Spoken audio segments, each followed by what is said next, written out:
like gravity or thermodynamics, and nature or the universe. What if the universe depends on you? The widely accepted Newtonian model of reality is now getting questioned, as it is based on separation. That is, you the man, is living in a physical world, a world that obeys certain physical laws, like gravity or thermodynamics, and nature or the universe is separate and independent from you. But with the advent of quantum physics, things have changed. But this change is only in the world of science. It is nothing new in the world of spirituality. It was taught thousands of years ago by Hermes Trismegistus. That is, as above so below, as below, so above. Meaning, the world is a hologram, a light matrix that is likened to a mirror. It reflects back the consciousness that is being projected onto it.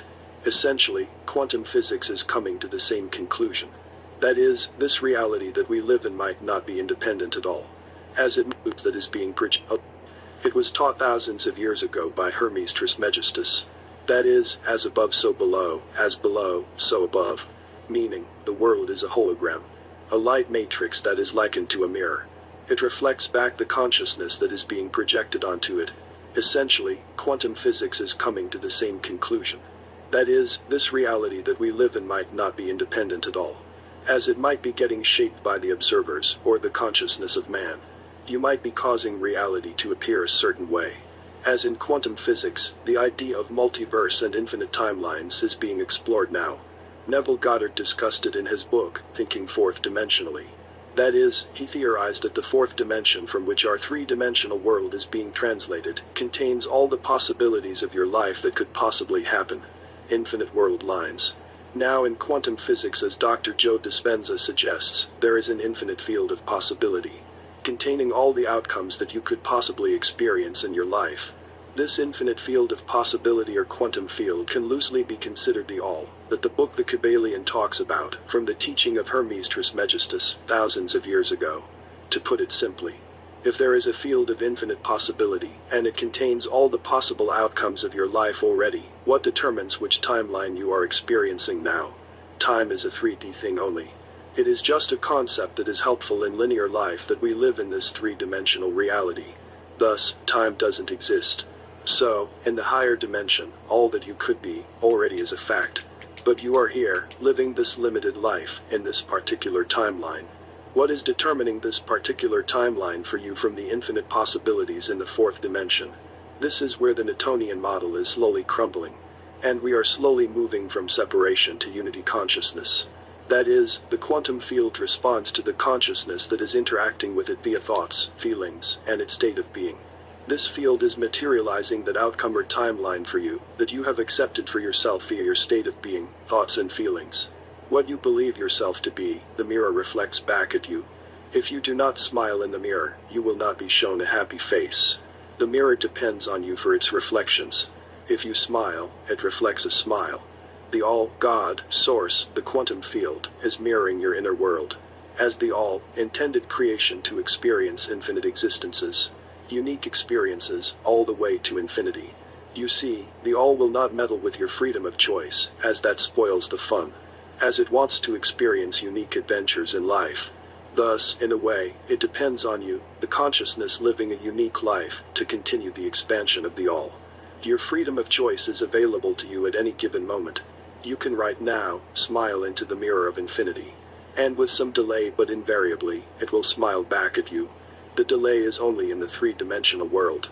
As this experience is linear, it must follow a series of events to lead up to the change in the mirror.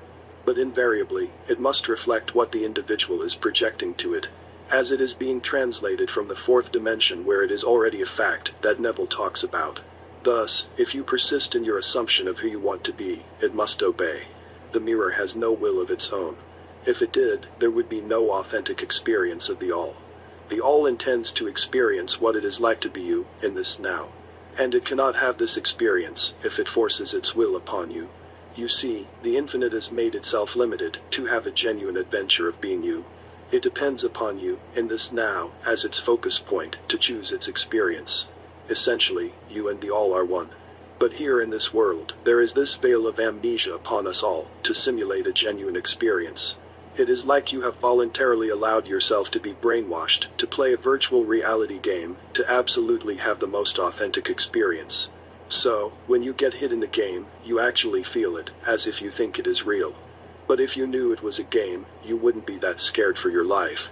As you know, your real self is unharmed. This is the reason why your life here can seem ruthless at times. And we look around and ask ourselves, how could a God allow this? Well, now you know that this God is not a separate being doing this to you. You and I are doing this to ourselves. By using ourselves, why your life here can seem ruthless at times. And we look around and ask ourselves, how could a God allow this?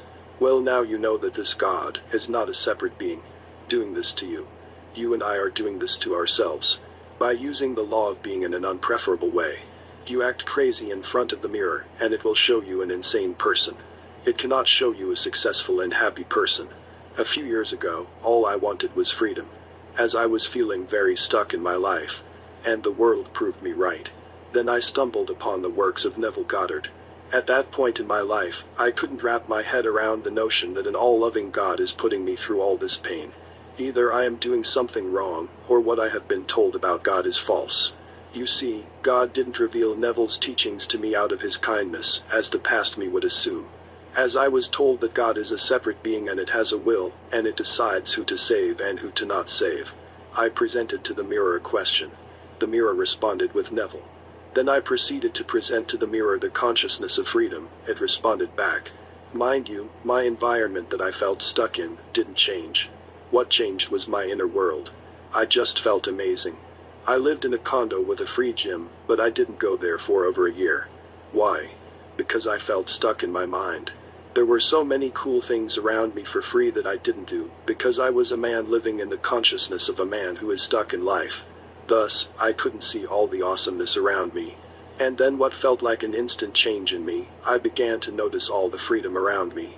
All the opportunities around me presented themselves to me like magic, which were there all along. As the book Acres of Diamond by Russell Conwell talks about. That is, a man was discontent from his life as he heard stories of fortune by other farmers. These farmers discovered diamonds on their land and became rich beyond their wildest imagination.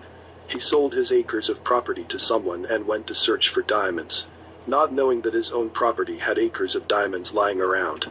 The point is, before looking at the outer world, look within. Who you are being right now. Are you a man stuck in life? Well, the mirror will reflect exactly that, and nothing else. As the mirror, or quantum field, God, or the all, depends upon you. You are the captain of your ship, the master of your fate. I have learned this shift firsthand in my life. As when I was stuck in life, I hated my job, and wished for financial freedom. Thus, I began to project into the mirror. I am earning a lavish, steady, dependable income, doing something I love with ease. And the mirror reflected back ease of finances, and a good life, that I am satisfied with now.